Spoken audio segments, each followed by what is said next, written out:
그래서 15절입니다. 이게 항상 그 이야기의 문맥을 끊지 않고 이렇게 좀 전체 흐름을 보기 위해서 좀 구절들을 많이 선택을 하는데요.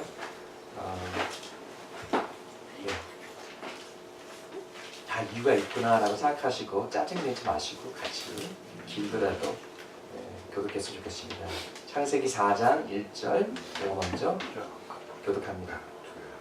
아담이 자기 아내 하와와 동침하니 아내가 임신하여 가인을 낳았다. 하와가 말하였다. 주님의 도우심으로 내가 남자아이를 얻었다. 하와는 또 가인의 아내와 아벨을 낳았다. 아벨은 양을 치는 목자가 되고 가인은 삭질가는 농부가 되었다. 세월이 지난 뒤에 가인은 땅에서 거둔 곡식을 주님께 제물로 바치고 아벨은 양떼 가운데서 그의 기름을 바쳤다. 주님께서 아벨과 그가 바친 제물은 반기셨으나 가인과 그의 바친 제물은 반기지 않으셨다. 그래서 가인은 몹시 화가 나서 얼굴빛이 달라졌다. 주님께서 가인에게 말씀하셨다. 어찌하여 내가 화를 내느냐? 얼굴빛이 달라지는 까닭이 무엇이냐? 네가 올바른 일을 하였다면 어찌하여 얼굴빛이 달라지느냐? 네가 올바르지 못한 일을 하였으니 죄가 너희 문에 도사리고 앉아서 너를 지배하려고 한다. 너는 그 죄를 잘 다스려야 한다. 가인이 아우 아벨에게 말하였다. 우리 들러 나가자. 그들이 들어있을 때 가인이 그의 아우 아벨을 쳐 죽였다. 주님께서 가인에게 물으셨다. 너의 아우 아벨이 어디에 있느냐? 그가 대답하였다. 모릅니다. 제가 아우를 지키는 사람입니까? 주님께서 말씀하셨다. 너희가 무슨 일을 저질렀느냐? 너의 아우의 피가 땅에서 나에게 울부짖는다. 이제 내가 땅에서 저주를 받을 것이다. 땅이 그 입을 벌려서 너의 아우의 피를 너의 손에서 받아 마셨다. 내가 다툴려라도 땅이 이제는 너에게 조력을 더 나타나지 않을 것이다. 너는 이 땅 위에서 쉬지도 못하고 떠돌아다니게 될 것이다. 가인이 주님께 말씀드렸다. 이 형벌은 제가 짊어지기에 너무 무겁습니다. 오늘 이 땅에서 저를 쫓아내시니 하나님을 뵙지도 못하고 이 땅 위에서 쉬지도 못하고 떠돌아다니게 될 것입니다. 그렇게 되면 저를 만나는 사람마다 저를 죽이려고 할 것입니다. 15절 같이 있습니다. 주님께서 그에게 말씀하셨다. 그렇지 않다. 가인을 죽이는 자는 일곱 갑절로 벌을 받을 것이다. 주님께서는 가인에게 혀를 찍어주셔서 어느 누가 그를 만나더라도 그를 죽이지 못하게 하셨다.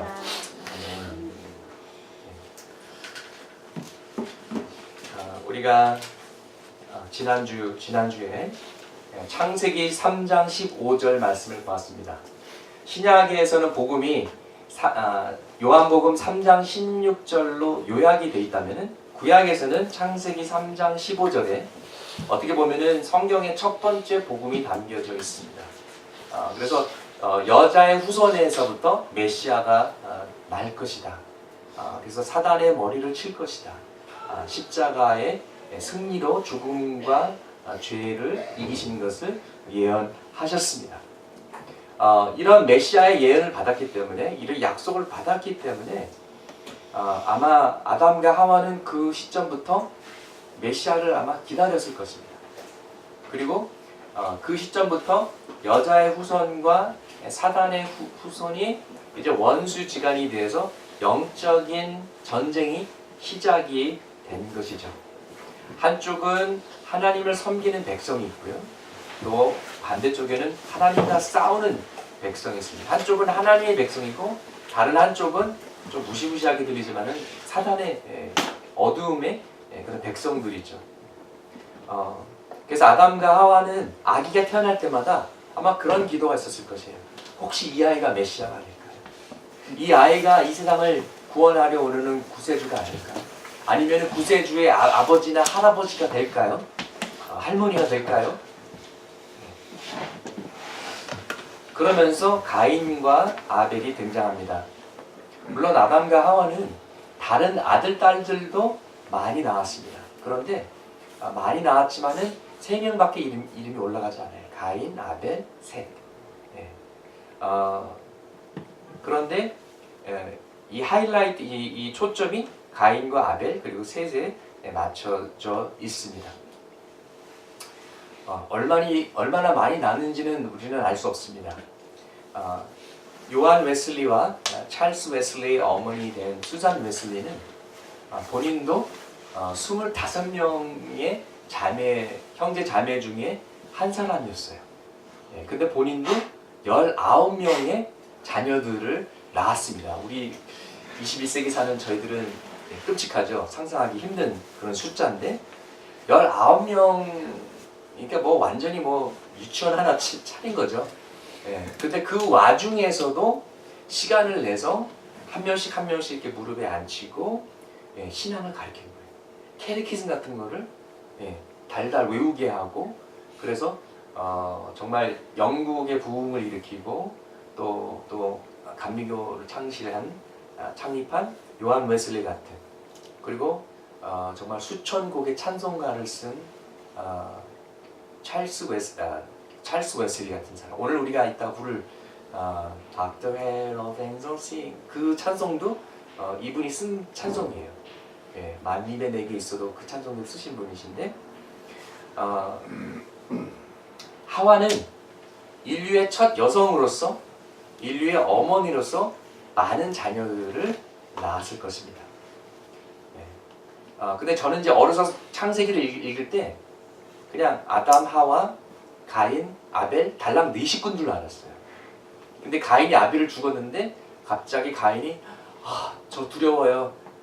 제가 살인자이기 때문에 다른 사람이 또 나를 또 죽이면 어떡해요.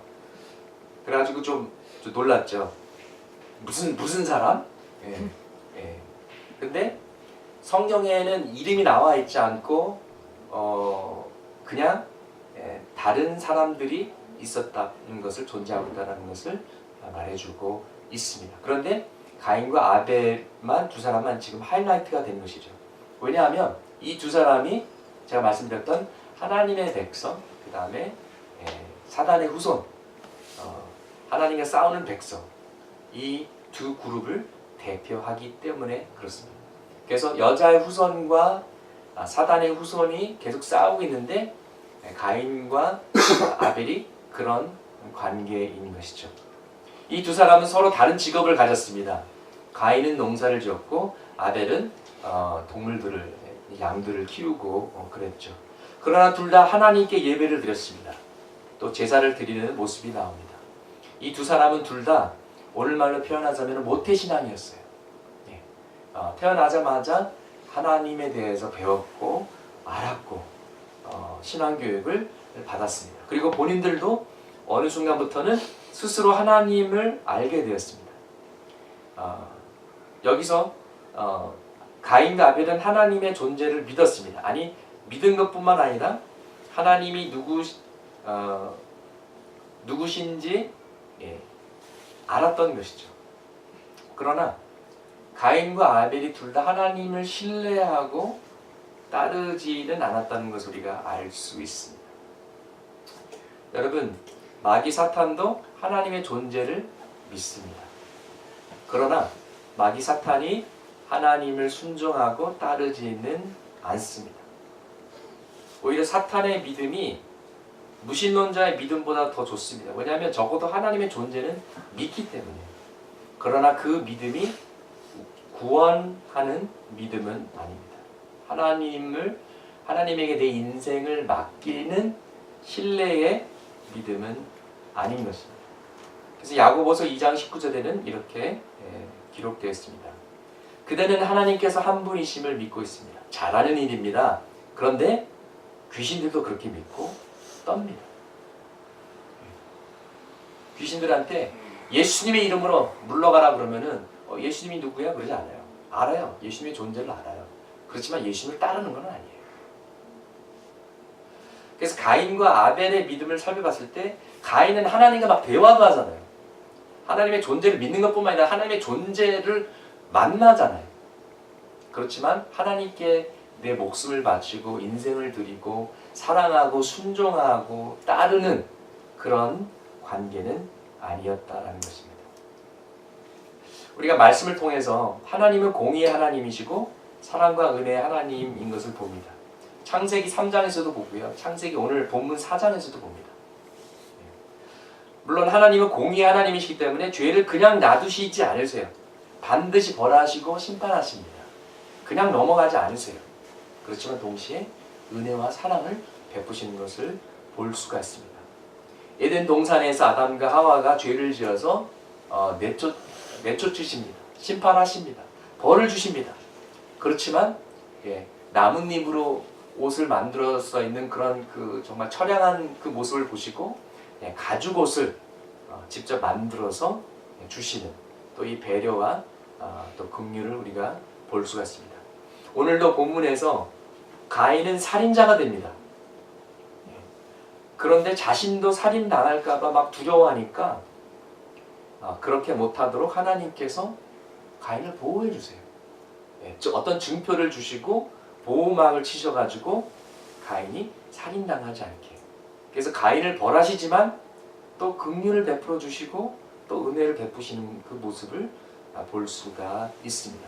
사실 가인은 살인자이기 때문에 뭐 그렇게까지 혜택을 받을 자격이 없는 사람이에요. 그러나 자격이 없는 죄인에게 은혜를 베풀어 주시는 분이 우리 하나님이십니다. 그것이 복음의 핵심이에요. 하나님께서 우리가 자격이 없지만 우리를 사랑하신다는 것입니다. 크리스마스가 왜 좋은지 알아요? 바로 이 사랑이 중심에 있기 때문에 그렇습니다. 아멘. 네. 오늘 본문 4장에서 가장 궁금한 질문은 바로 이겁니다. 왜 하나님께서 가인의 제사를 거절하셨을까? 왜 아벨의 제사는 받으시고 왜 가인의 제사는 거절하셨을까? 편애하신 건가? 근데 우리가 하나님은 이미 공의로우신 분이라고 했습니다. 또 은혜로우신 분이라고, 사랑이 많으신 분이라고 우리가 얘기를 했습니다. 그러면 열심히 제사를 드리고 열심히 예배를 드렸으면 웬만하면 그냥 그래 받아주시지 않으셨을까? 하나님이 이렇게 까다로우신 분이셨나? 이런 질문을 할 수가 있습니다. 많은 해석자들은 이렇게 해석합니다. 가인이 정성을 다하지 않아서 그랬다. 그래서 하나님께서 거절하셨다.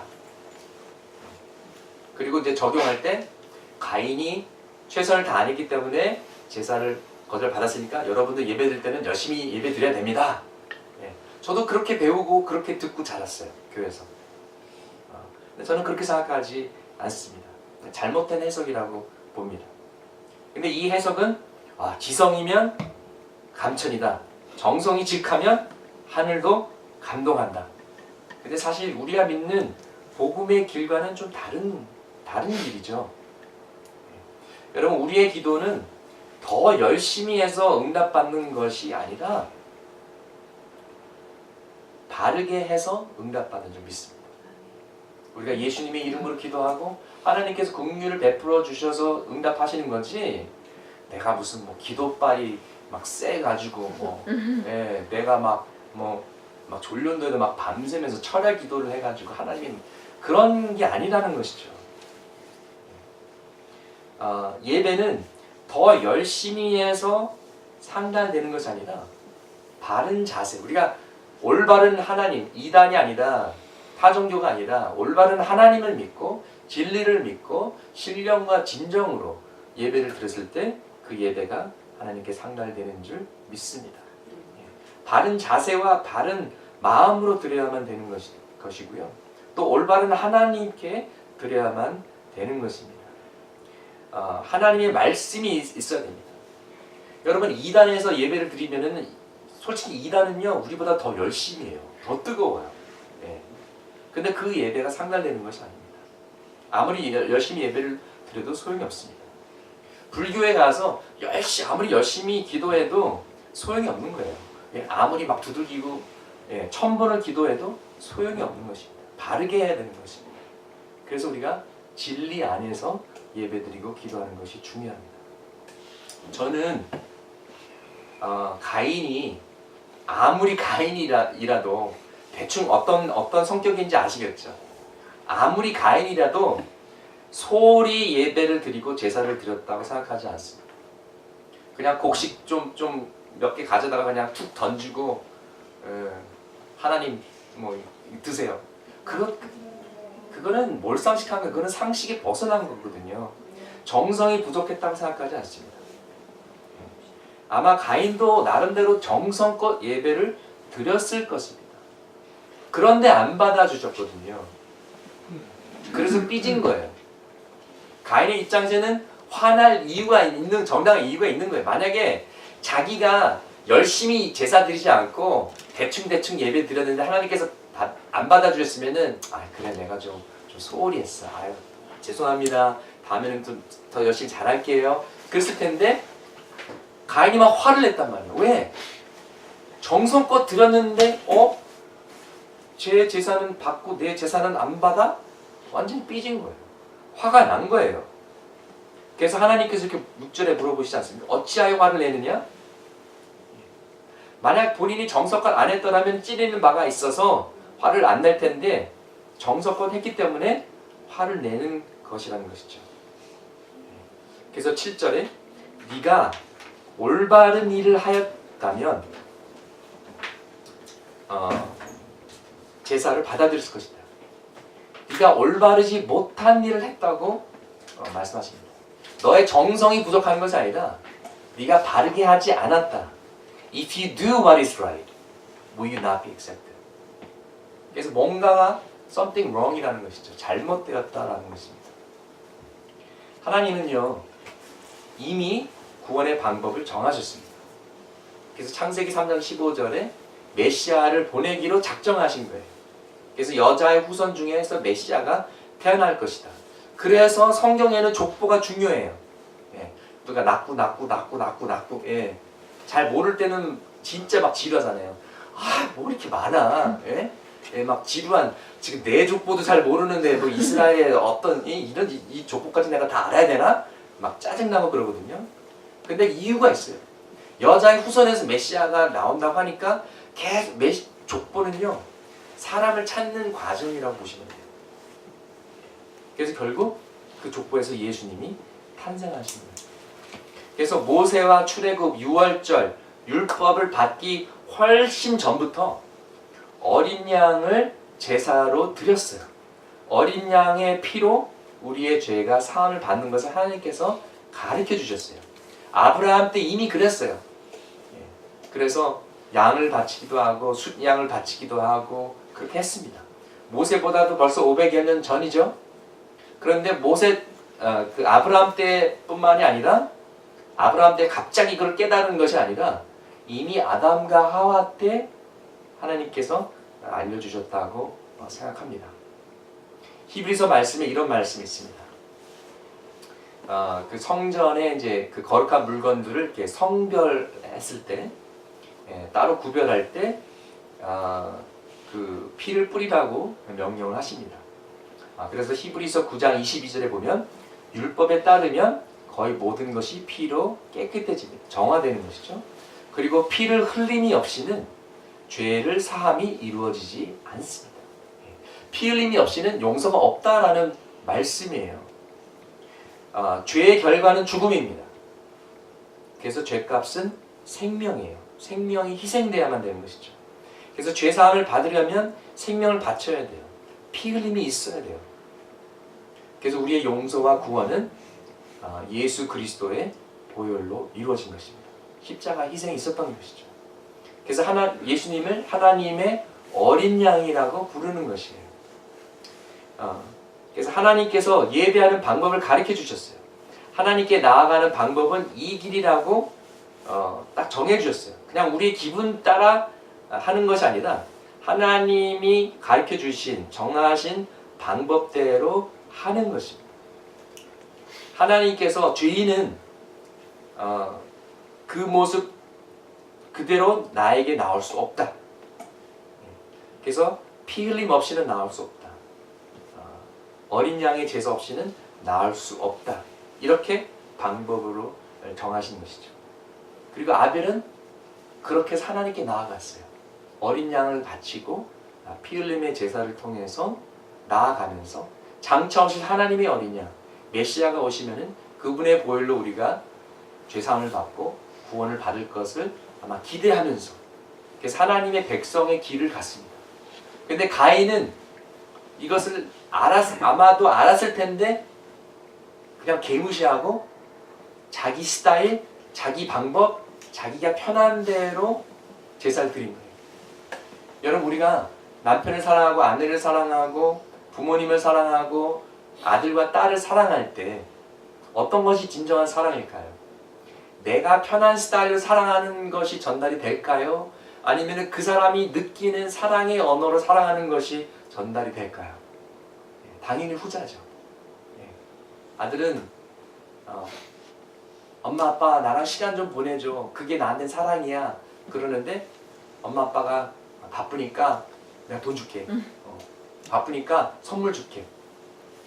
그러니까 자기 편한 스타일로 사랑하는 거죠. 그렇지만은 그 아이는 그 사랑을 체험하지 못하는 거예요. 아무리 내가 사랑한다 그래도 그쪽에서 경험을 못하는 것이죠. 우리가 하나님을 예배할 때 하나님의 방법으로 예배를 해야 되는 것입니다. 하나님께 나아갈 때 하나님의 방법, 예수 그리스도를 통해서 나아갈 수가 있고 하나님의 어린 양을 통해서 나아갈 수가 있는 것입니다. 그런데 아벨은 그렇게 했는데 가인은 자기 방식대로 그냥 자기 마음대로 제사를 드렸습니다. 그렇기 때문에 아무리 정성스럽게 예배를 드려도 하나님께서 그것을 받으실 수가 없는 거예요. 그래서 거절하셨습니다. 네가 내 방법을 무시했다.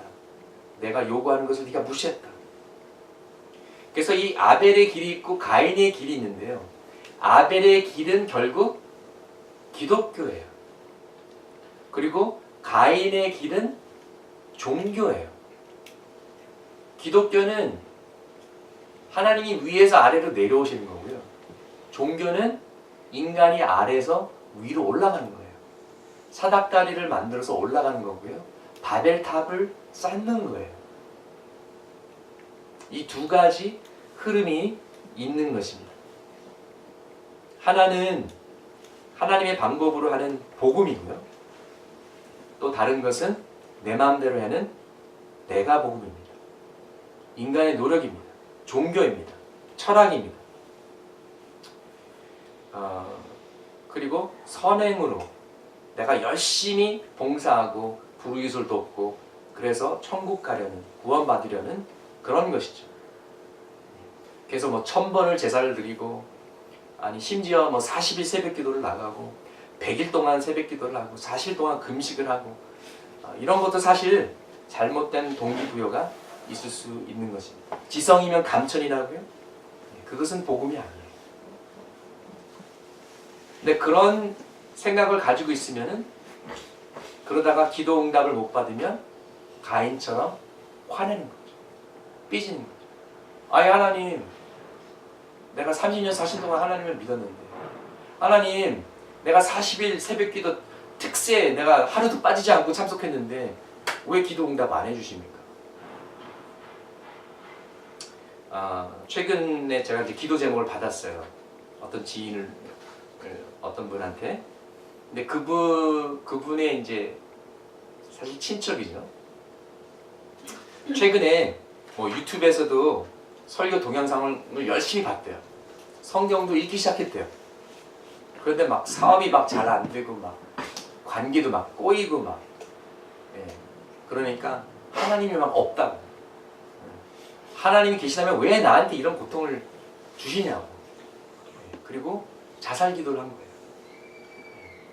그래서 너무 마음이 아프다고 기도해달라는 그런 기도 제목이 들어왔습니다. 근데 이분은 굉장히 안타깝게도 아벨의 길이 아니라 가인의 길을 가고 있는 거예요. 율법주의에 사로잡힌 거예요. 하나님, 내가 이것도 했고 저것도 했는데 왜 내 기도 안 들어주십니까? 왜 내 사업이 망합니까? 가인처럼 화가 난 거예요. 삐진 거예요. 작년 9월에 제가 이런 말씀 드렸습니다. 제가 어쩌다가 유기성 목사님 설교를 듣게 됐는데요. 굉장히 좀 슬픈 사연을 말씀하시더라고요. 어느 성도의 편지를 설교 시간에 읽으셨어요. 근데 그 긴 편지의 핵심 내용은 이거였습니다. 본인이 교회 열심히 나오고 하나님 열심히 믿고 열심히 기도했는데 기도 응답도 없고 역사가 없더라. 예수 믿어서 무슨 소용이 있냐? 아무 소용 없더라. 그래서 교회를 떠났습니다. 그리고 여성분이었는데 남편 때문에 평생 고생했는데 이제 난 더 이상 이렇게 못 살겠다. 그래가지고 이혼하고 이제는 뭐 다 필요 없고 난 그냥 나 혼자 편히 살련다. 뭐 이런 내용이었어요. 얼마나 가슴 아픕니까? 그런데 따지고 보면은 이분은 율법주의 사고방식에 갇힌 생각을 가진 거예요. 복음을 진정히 모르는 거예요. 내가 열심히 살았는데, 착하게 살았는데 돌아오는 건 고통과 아픔뿐이야. 이게 뭐야? 뭐 그러면 내가 이렇게 고생할 필요 없잖아. 내가 뭐하러 예수 믿는 거지? 왜 복을 안 주시는 거지? 왜 나의 기도를 응답하지 않으시지? 새벽 기도도 열심히 나갔는데 이러면서 하나님을 원망하게 되는 거죠. 근데 정말 이 사람이 하나님을 온전히 신뢰했을까요?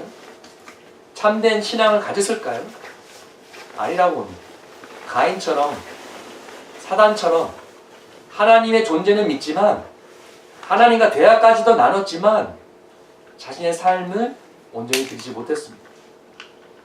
그리고 이분에게는 사실은 하나님보다 더 중요한 뭔가가 있었어요. 하나님 위에 또 하나의 신이 있었어요. 하나님보다 더 중요한 용건이 있었고 어젠다가 있었어요. 그래서 기도 응답을 못 받으면 삐지고 시험 들면 교회를 떠나고 결국 이런 질문을 하는 것이요.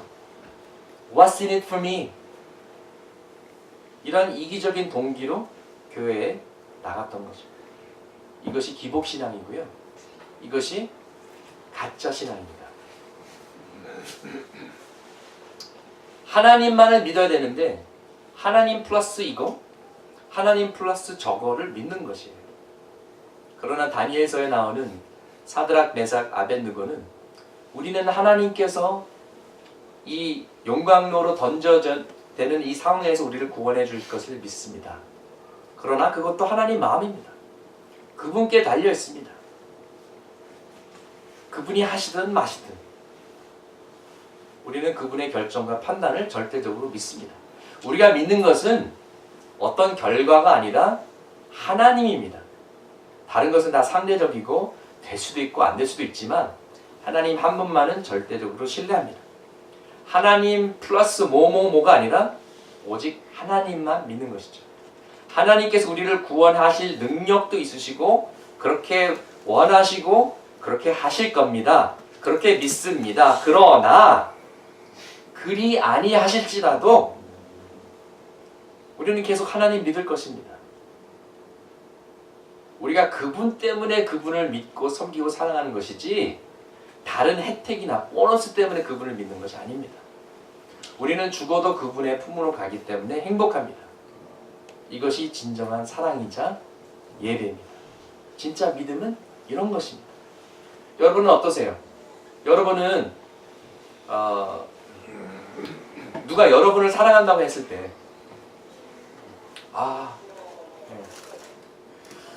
당신은 돈이 많아서 사랑해요. 그러면 뭐 1초, 2초 기분 좋았다가 좀 기분이 나쁠 수도 있겠죠. 네. 당신은 예뻐서 사랑해요. 기분 좋죠. 네. 근데 걱정이 되죠. 날이 갈수록 주름살은 많아지고, 예. 아니면 당신의 존재 자체로 사랑해요. 훨씬 더 낫죠. 훨씬 더 좋죠. 왜냐하면 살다 보면 돈이 사라질 때도 있고, 직장을 바꿀 때도 있고, 직장을 잃을 때도 있어요. 젊음과 아름다움 다 사라집니다. 제가 워낙 얼굴이 동안이라서 저는 안 늙을 줄 알았는데요. 저도 이제 막 흰머리도 나고, 뭐 제가 원래 피부가 좋거든요. 스킨케어, 뭐 피부 관리 안 받는데, 이제는 주름살, 뭐 스킨도 바르고 이제 그럽니다. 제가 사춘기 때 좋아했던 할리우드 배우들, 또 한국 배우들, 가수들, 그분들 요새 최근 사진 인터넷에서 찾아보니까요, 와, 할아버지, 할머니, 와, 이렇게 늙었어? 그 아름다움이 다 어디로 갔는지, 그 젊음이 다 어디로 갔는지. 근데 뭐 그분들만 그런 건가요? 저도 늙었는데.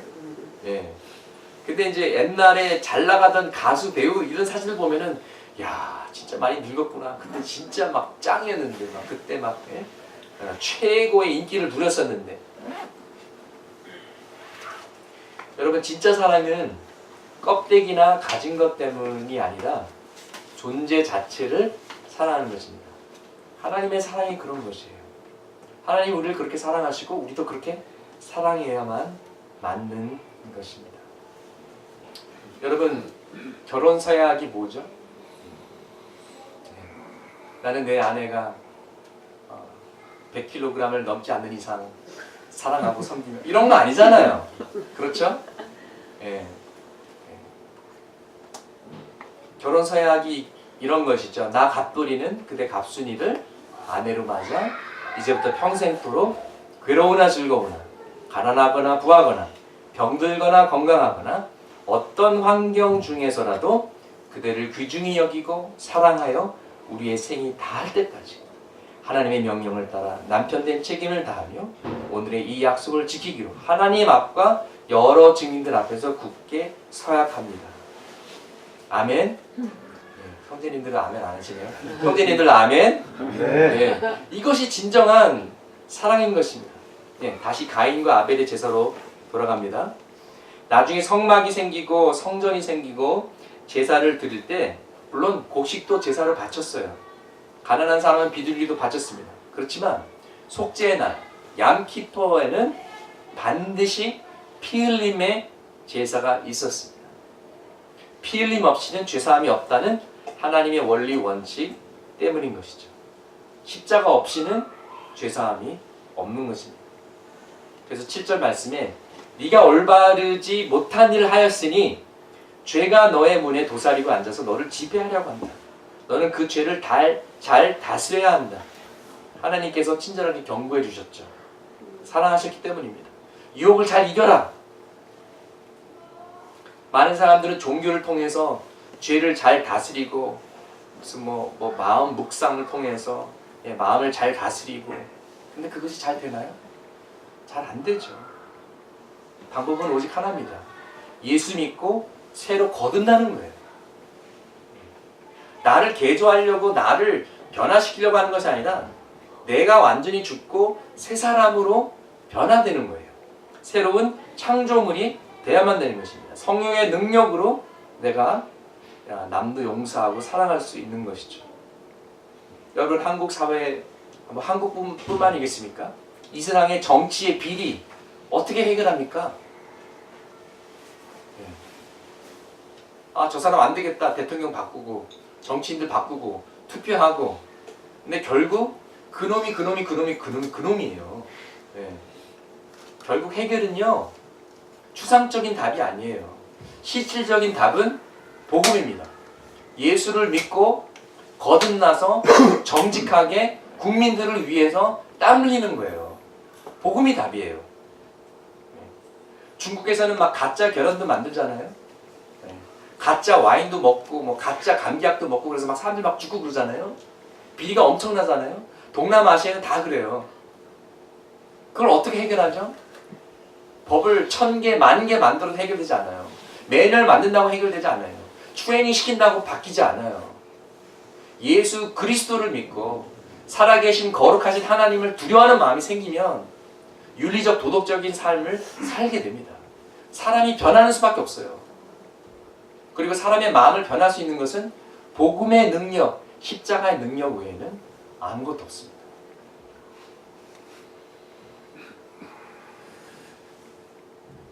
우리 사회에서 사회폭력이 사라지려면, 범죄가 사라지려면 성희롱과 성폭행, 갑질, 차별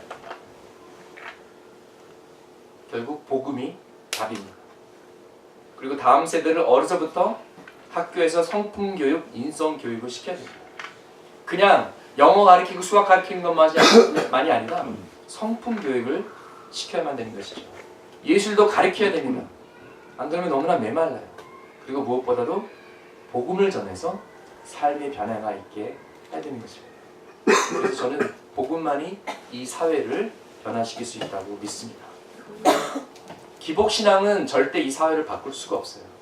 지금 교회가 힘들어하는 이유가 바로 그겁니다. 기복신앙이 판을 치고 있어요. 복 주소서 이런 기도만 하고 있어요. 그런 것이 아니라 정말 복음을 진정한 복음을 이해하고 변화돼서 거룩한 삶을 살아야만 되는 것입니다. 오늘날 우리에게 절실히 필요한 것은 물질의 축복이 아니라 거룩의 축복인 줄 믿습니다. 아멘. 여러분, 여러분이 누구한테 돈을 맡겼을 때 그 사람이 거룩하길 원해요? 거룩하지 않기를 원해요? 당연히 거룩하면 사기치지 않기 때문에. 우리 사회의 가장 큰 축복은요, 경제 부흥이 아니에요. 가장 큰 축복은 거룩이에요. 정직한 정치인, 사기치지 않는 부동산, 믿고 먹을 수 있는 먹거리. 그래서 우리 믿는 자들부터 복음으로 돌아가야 되고 거룩을 회복해야만 되는 것입니다. 여러분, 아담과 하와의 죄가 하나님을 속이고 불순종하고 남을 원망하고 이런 죄가 다음 세대로 가니까 막 살인죄가 되고 점점 더 심각해지잖아요. 근데 이것이 죄의 자연스러운 패턴입니다. 시간이 갈수록 더 악해지는 거예요. 여호와의 세대는 하나님을 섬겼는데 그 다음 세대는 간접적으로 하나님에 대해서 배웠던 세대고요. 모태신앙이지만 뜨거움은 없었던 세대고요. 또 그 다음 세대는 하나님을 알지도 못하고 듣지도 못하고, 그래서 점점 타락하게 되는 것입니다. 우리가 다음 세대의 부흥을 위해서 기도해야 되는 이유가 바로 이런 것입니다. 수잔 웨슬리처럼 아무리 바빠도 신앙교육을 하는 것이죠. 우리가 먼저 우리 자녀들부터 제자훈련 시켜야 됩니다. 그래서 우리가 어린아이들도요, 복음을 이해합니다. 어렸을 때부터 성령 체험하고 예수님과의 관계가 있으면요, 성장해서도 절대 교회 떠나지 않아요. 교회 떠나도 다시 돌아오게 돼 있습니다.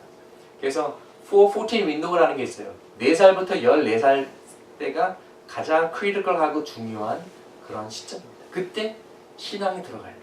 예수님을 알게 해줘야 돼요. 안 그러면은 점점 더 힘들어지는 것이죠. 10절 하나님께서 질문하십니다.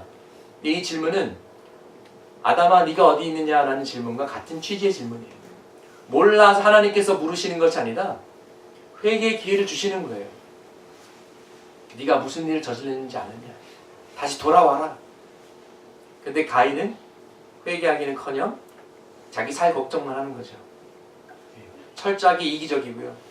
자신은 동생을 죽였으면서 자기는 죽고 싶지 않아요. 두려워해요. 하나님이 벌을 주셔가지고 고향을 떠나야 되니까, 하나님도 떠나야 되니까, 노매처럼 유목민 같은 삶을 살아야 되니까 죽음의 두려움에서 살기 위해서 바둥바둥대는 모습을 볼 수가 있습니다. 근데 이 10절 말씀을 보면서 저는 탈북자들을 생각했어요. 그들은 북한이라는 우상 시스템 때문에, 죄악의 시스템 때문에 이 가인과 같은 삶을 살고 있구나. 고향을 떠나야만 되고 이 땅에서 쉬지도 못하고 떠돌아다녀야 하는 이 고통과 외로움이 너무 커서 자포자기하고 자살도 하는 경우를 우리가 볼 수가 있습니다. 사실 이번 성탄 시즌에 한번 우리 교회가 같이 보육원을 방문할까도 생각을 했었어요. 근데 이제 그 보육원에서 봉사하신 분하고 이제 얘기를 나눠보니까 그냥 1년에 그냥 반짝 그냥 한 번 왔다 가는 건 별 의미가 없고, 뭐 한 달에 한 번씩 지속적으로 와서 아이들의 친구가 되어주는, 그러면 이제 그러니까 한 번 왔다가 1년에 한 번 한두 번 나타나면 아이들이 오히려 상처를 받는다. 그래서 우리가 탈북민들을 섬기거나 또 우리 고아들 섬길 때 어떤 그냥 행사성 이벤트가 아니라 뭔가 좀 지속적으로 할 수 있는 것을 우리 라이프스타일 안에 들어갈 수 있는 그런 것을 찾아야겠다 생각했습니다. 우리 한번 같이 고민하길 원합니다. 2018년에 우리가 좀 더 어떻게 구체적으로 섬길 수 있는지. 10절 말씀에 아벨의 피가 울부짖는다고 기록되어 있습니다. 하나님께서 다 들으신대요. 기억하신대요. 여러분, 하나님은 이 한반도 땅에 뿌려진 순교자들의 피를 기억하시는 줄 믿습니다. 선교사님들의 피를 기억하시는 줄 믿습니다. 100년 전에, 130년 전에 지금 같은 추운 겨울에 한국에 와서, 그때는 뭐 롱패딩도 없었고요. 예, 뭐 더 열악했겠죠. 더 추웠겠죠. 그때 막 한국 사람들은 이 벼룩, 예, 그리고 막 이상한 막 김치 뭐 이런 거 먹어야 되고, 그 선교사님들이 이 땅에 남편을 묻고 아내를 묻고 딸을 묻고 아들을 묻고 결국 자신도 이 땅에 묻혔습니다. 그래서 이 땅에 복음이 들어온 거예요. 공짜가 아니에요. 누군가의 희생이 있었습니다. 작년 이맘때쯤 우리가 양화진에 갔던 기억이 나는데요. 그 양화진에 이런 그 묘비 하나 중에 루비 캔드릭 선교사라고 20대의 젊은 나이에 순교한 여자 선교사 묘비가 있는데, 거기 이렇게 써 있습니다. 내게 1000개의 생명이 주어진다면 그 모든 생명을 조선을 위해 바치리라. If I had 1,000 lives to give, Korea should have them all. 아펜젤러 선교사님이 언더우드 선교사님하고 거의 최초로 이 땅에 들어왔는데 1885년 4월 5일에 제물포에 이제 들어왔어요. 근데 그때가 부활절이었어요. 그리고 이런 기도를 했습니다. 우리는 부활절 아침에 이곳에 왔습니다. 그날 사망의 권세를 이기신 주께서 이 백성을 얽어맨 결박을 끊으사 하나님의 자녀로서의 자유와 빛을 주옵소서. 130여 년 전에 이런 기도를 했기 때문에 오늘날 대한민국의 교회가 있고 우리가 신앙생활을 하는 줄 믿습니다. 아멘. 이번 성탄 시즌에는 우리를 위해 피를 뿌리신 예수님을 기억하기 원합니다. 히브리서 12장 24절에 이런 말씀이 있습니다. 새 언약의 중보자이신 예수와 및 아벨의 피보다 더 나은 것을 말하는 뿌린 피니라. 이것이 예수 그리스도의 보혈입니다. 우리가 죄를 짓고 하나님께 회개하면 거룩하신 하나님께서 죄값은 사망이다, 너는 죽어야 된다, 그러실 때 예수님께서 예수 그리스도의 피가 울부짖는 거예요. 안 돼요 하나님, 제가 대신 죽었잖아요. 제가 대신 사명의 값을 치렀잖아요. 하나님께서 예수 그리스도의 피를 기억하시고 우리를 용서하신 것입니다. 가인에게 표를 주셔서 보호막을 치신 것처럼 우리가 예수를 믿으면 증표를 주세요. 우리가 십자가의 마크를 받습니다. 성령으로 인치세요. Seal with the Holy Spirit. 그리고 우리에게 보호막을 치십니다. 하나님께서 세상을 이처럼 사랑하셔서 외아들을 주셨으니 이는 그를 믿는 사람마다 멸망하지 않고 영생을 얻게 하려는 것이다. 아멘. 우리 한번 기도하시겠습니다.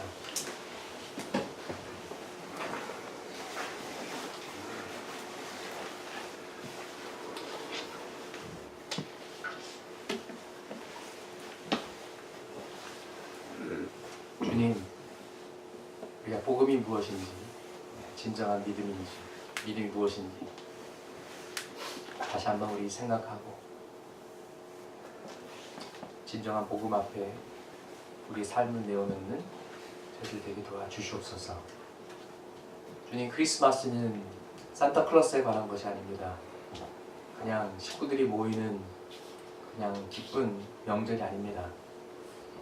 예수님께서 이 땅에 오신 것을 기념하는 시즌입니다. 예수님이 이 땅에 살려고 오시지 않았었습니다. 70세, 80세, 90세까지 살려고 이 땅에 오신 것이 아니라 죽으려고 오셨습니다. 우리 때문에 오셨습니다. 나 때문에 오셨습니다. 우리가 그것을 철저히 깨닫고 그 사랑 앞에 감동받으며 더욱더 헌신하는 저희를 되게 도와주시옵소서. 아멘. 오늘